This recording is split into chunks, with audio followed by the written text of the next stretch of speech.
Hello student, myself Makfoor Ahmed. Welcome to my YouTube channel Makfoor Physics Hub. Dear student, previous lecture में हमने आपको Doppler's effect in sound explain किया था. Doppler's effect in sound में हमने आपको बताया था कि ऑब्जर्वर आपका स्टेशनरी पोजीशन में है और सोर्स जो है आपका मूव कर रहा है. एक बार सोर्स टुवर्ड द ऑब्जर्वर है और एक बार जो सोर्स है वो आउटवर्ड द ऑब्जर्वर है.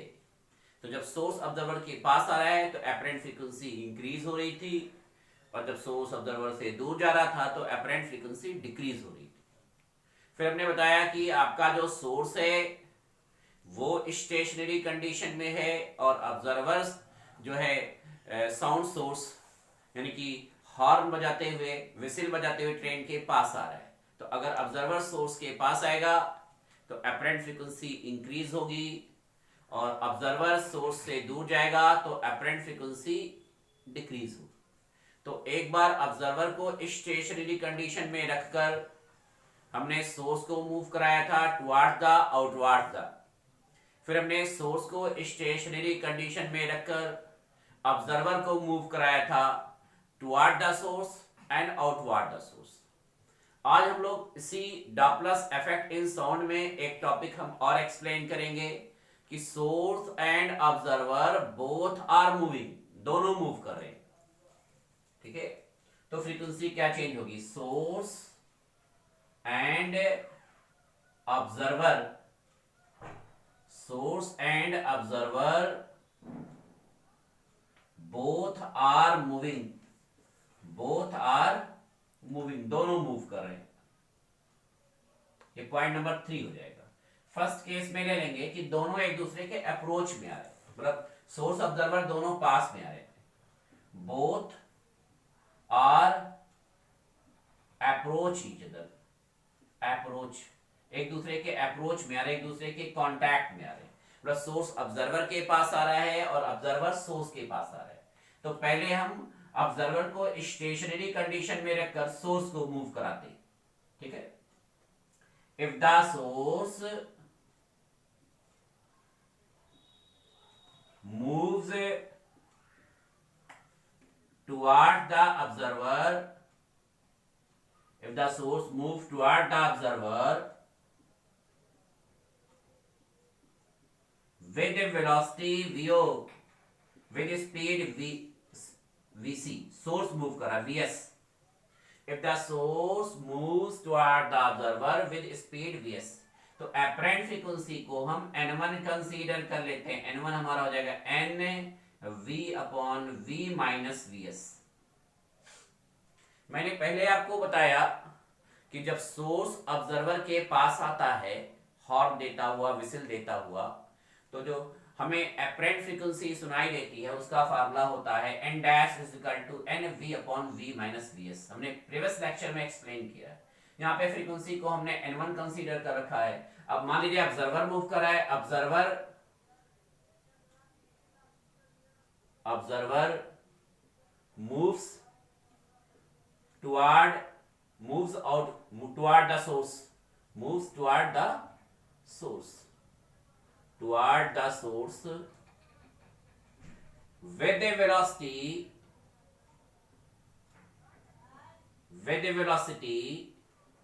vu. अब आपकी जो एपरेंट फ्रीक्वेंसी है वो n1 से n डैश हो जाएगी. अब ये n1 जो है ऑब्जर्वर के लिए नेचुरल फ्रीक्वेंसी की तरह बिहेव करेगा. अब आपकी जो फ्रीक्वेंसी हो जाएगी वो n डैश, n1 से n डैश हो जाएगी. n1 dash equal to n v plus vo upon v. Approach में आ रहा है, पास में आ रहा है. ऑब्जर्वर सोर्स के पास आ रहा है और सोर्स ऑब्जर्वर के पास आ रहा है. दोनों एक दूसरे के अप्रोच में आ रहे हैं, दोनों एक दूसरे के कांटेक्ट में आ रहे हैं. अब ये जो n1 इज इक्वल टू हमारा nv upon v minus vs है, इसको इक्वेशन नंबर 1 में पुट कर देंगे. Put in equation 1, put in equation 1. जब सोर्स ऑब्जर्वर के पास आ रहा था तो आपकी जो फ्रीक्वेंसी नेचुरल n थी और एपरेंट फ्रीक्वेंसी n1 हो गई. अब ऑब्जर्वर जो है सोर्स के पास आ रहा है तो नेचुरल फ्रीक्वेंसी n1 से n डैश हो जा रही है. यहाँ पर फ्रीक्वेंसी n से बढ़कर n1 हो रही है और यहाँ पर फ्रीक्वेंसी n1 से बढ़कर n डैश हो जा रही है। यहाँ पर फ्रीक्वेंसी n से बढ़कर n1 हो जा रही है और यहाँ पर फ्रीक्वेंसी n1 से बढ़कर n डैश हो जा रही है। तो इसको इक्वेशन फर्स्ट में पुट कर देंगे। अब आपको हो जाएगा n dash is equal to nv upon v minus vs और v plus vo upon v। Dear student, तो v कैंसिल, तो अपरेंट फ्रीक्वेंसी जो होगी dear student n dash is equal to n v plus vo upon v minus vs। Source आपका vs velocity से move कर रहा है और ऑब्जर्वर जो है वो vo वेलोसिटी से मूव कर रहा है और v जो है वो साउंड की स्पीड है। v क्या है डियर स्टूडेंट? साउंड की स्पीड। तो यहाँ ऑब्जर्वर और सोर्स दोनों एक दूसरे के पास आ रहे हैं, अप्रोच में आ रहे हैं, तो फ्रीक्वेंसी आपकी क्या होगी? इंक्रीज कर जाएगी। v plus vo divided v minus vo की vs की वैल्यू ग्रेटर देन 1 होगी। आपका न्यूमरेटर भी बड़ा है और आपका डिनोमिनेटर भी छोटा है, तो फ्रैक्शन ग्रेटर देन 1 आएगा। तो जब फ्रैक्शन आपका ग्रेटर देन 1 आएगा डियर स्टूडेंट, देन आपकी फ्रीक्वेंसी n डैश जो है वो n से बड़ी होगी।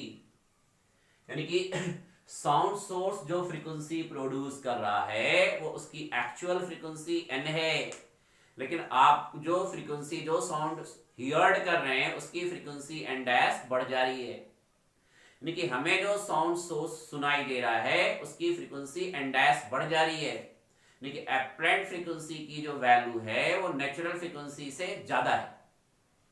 अपरेंट फ्रीक्वेंसी की जो वैल्यू है वो नेचुरल फ्रीक्वेंसी से ज्यादा है।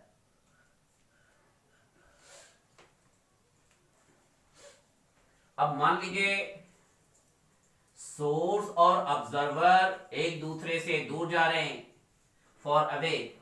सोर्स एंड ऑब्जर्वर दोनों एक दूसरे से क्या हो रहे हैं? दूर जा रहे हैं। तो सोर्स एंड ऑब्जर्वर अगर दूर जाएंगे तब फ्रीक्वेंसी पर क्या इफेक्ट होगा? Source and observer dear student अगर दूर जा रहे हैं तो फ्रीक्वेंसी पर क्या इफेक्ट होगा उसको हम लोग स्टडी करेंगे।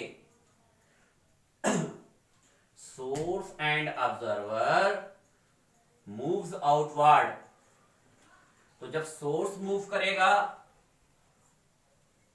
स्टेशनरी ऑब्जर्वर से तो फ्रीक्वेंसी आपकी हो जाएगी source and observer moves outward each other. तो सोर्स जब उससे दूर जाएगा ऑब्जर्वर से तो फ्रीक्वेंसी आपकी n से घटकर n1 हो जाएगी। v upon v plus vs formula बताया गया है। और जब ऑब्जर्वर सोर्स से दूर जाएगा तो फ्रीक्वेंसी आपकी n1 से घटकर n डैश हो जाएगी और घट जाएगा। आपका हो जाएगा v minus vo upon v। v क्या है dear student? Speed of sound in air. इसको हम लोग इक्वेशन नंबर 1 कंसीडर कर लेते हैं और n1 की वैल्यू यहां पुट कर देंगे। n1 is equal to nv upon v plus vs। ये फार्मूला फर्स्ट इक्वेशन में पुट कर देंगे। Put in equation 1।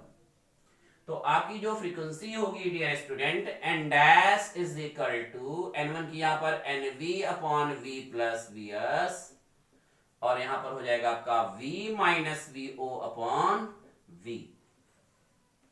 ये v कैंसिल हो गया, साउंड की स्पीड कैंसिल हो गई। Then n dash is equal to n v minus vo upon v plus vs होगा। यानी कि यहां पर अपरेंट फ्रीक्वेंसी घट जाएगी। v minus vo upon v plus vs की जो वैल्यू होगी डियर स्टूडेंट वो लेस देन 1 होगी। तो जो आपको फ्रीक्वेंसी हियर्ड होगी, जो साउंड वेव्स आपको हियर्ड होगा उसकी अपरेंट फ्रीक्वेंसी एक्चुअल फ्रीक्वेंसी से कम हो जाएगी। आपको जो साउंड सुनाई देगा उसकी जो एपरेंट फ्रीक्वेंसी जो है वो एक्चुअल फ्रीक्वेंसी से लेस हो जाएगी। तो ये हमने आपको डॉपलर इफेक्ट इन साउंड के टॉपिक को एक्सप्लेन कर दिया। अब डॉपलर इफेक्ट इन लाइट भी होता है डियर स्टूडेंट, तो हेडिंग राइट कर लीजिए, Doppler effect in light, Doppler effect in light. देखिए साउंड वेव्स, अरे यहां पर लाइट वेव्स होगा या लाइट सोर्स होगा। The change in frequency, the change in frequency या apparent frequency of light source change due to relative motion between, heading write कर लीजिए, the apparent frequency change of light source due to relative motion between light source and the observer। अगर light source और observer के बीच relative motions हो रहा है तो frequency क्या होगी डियर स्टूडेंट, ऑब्जर्वर जो है, लाइट सोर्स ऑब्जर्वर के पास आ रहा है तो एपरेंट फ्रीक्वेंसी इंक्रीज करेगी और एपरेंट वेवलेंथ क्या होगा, डिक्रीज करेगा। पास आएगा तो अपरेंट वेवलेंथ आपका शिफ्ट हो जाएगा, डिक्रीज कर जाएगा, फ्रीक्वेंसी इंक्रीज कर जाएगी। तो डेफिनेशन लिखेंगे कि apparent frequency change due to relative motions between source of light and the observer. This phenomena is known as Doppler effect in light. This phenomena is known as Doppler effect in light. Doppler effect in light, Doppler effect in light।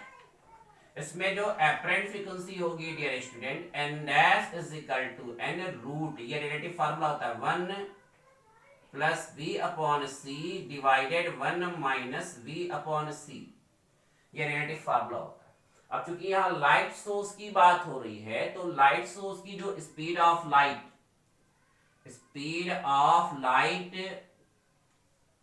In air और free space, इन air और free space, ये आपका fix होता है dear student, सी आपका क्या है, fix है space. c is equal to 3 into 10⁸ metre per second, ये आपका फिक्स है। तो जब फ्रीक्वेंसी आपका शिफ्ट होगा नेचुरल से अपरेंट तो आपका वेवलेंथ भी चेंज होगा। यहाँ एन डैश को हम क्या करेंगे, v अपॉन लेमडा डैश कर देंगे और n को हम क्या करेंगे, v अपॉन लेमडा कर देंगे। और ये आपका जो रूट में है 1 plus v upon c divided 1 minus v upon c। यहाँ सोर्स मूव कर रहा है, सोर्स v वेलोसिटी से मूव कर रहा है और लाइट की जो स्पीड है वो c है, तो v आपका कैंसिल हो जाएगा, लेमडा आपका इधर आ जाएगा। तो आपका lambda upon lambda dash is equal to root 1 plus v upon c divided 1 minus v upon c। इसको रेसिप्रोकल ले लीजिए, देन आपका हो जाएगा lambda dash upon lambda is equal to 1 minus we upon C divided 1 plus V upon C, root में है तो power half कर देंगे डियर स्टूडेंट, पावर हाफ इस पे भी होगा और पावर हाफ आपका इस पे भी हो जाएगा, यानी कि आपका हो जाएगा 1 माइनस वी अपॉन सी के होल पावर हाफ, और यहां आ जाएगा 1 प्लस वी अपॉन सी के whole power minus half. Plus half लीजिए, ऊपर ले जाएंगे तो माइनस हाफ कर देंगे भी, तो ये होगा, अब ये ऊपर जाएगा, देन आपको हो जाएगा lambda dash upon lambda is equal to, binomial theorem apply करेंगे, v अपॉन c की वैल्यू लेस देन 1 है। मैथ्स का बाइनोमियल थ्योरम हमने बताया था कि अगर फ्रैक्शन की वैल्यू लेस देन 1 होगी तो ये पावर आपका आगे आ जाएगा, तो आपका हो जाएगा 1 minus half v upon c, ये ऊपर जाएगा तो आपका माइनस हो जाएगा, तो माइनस आपका आगे आ जाएगा, तो फिर आपका हो जाएगा 1 plus V upon C power minus half. अब ये माइनस हाफ आगे आ जाएगा, तो आपका जो लेमडा डैश डिवाइडेड लेमडा है is equal to 1 minus we upon half v upon c, और यहां पर भी आपका हो जाएगा 1 minus half v upon c. Dear student, अब दोनों को जब प्लस कर देंगे तो lambda dash upon lambda is equal to 1 minus we upon C.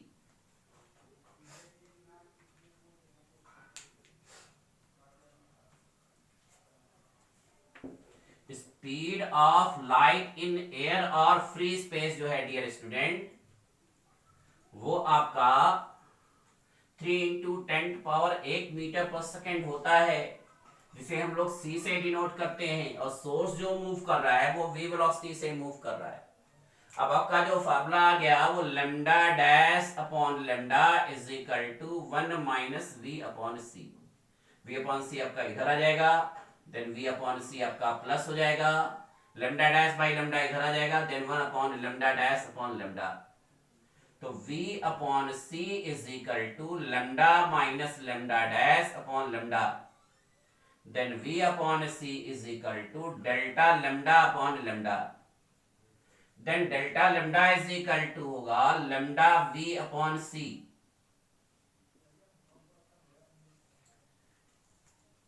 Change in wavelength of light source का फार्मूला है ये। डेल्टा लेमडा जो है change in wavelength of light source का फार्मूला है। इसको हम लोग डॉपलर शिफ्ट भी बोलते हैं।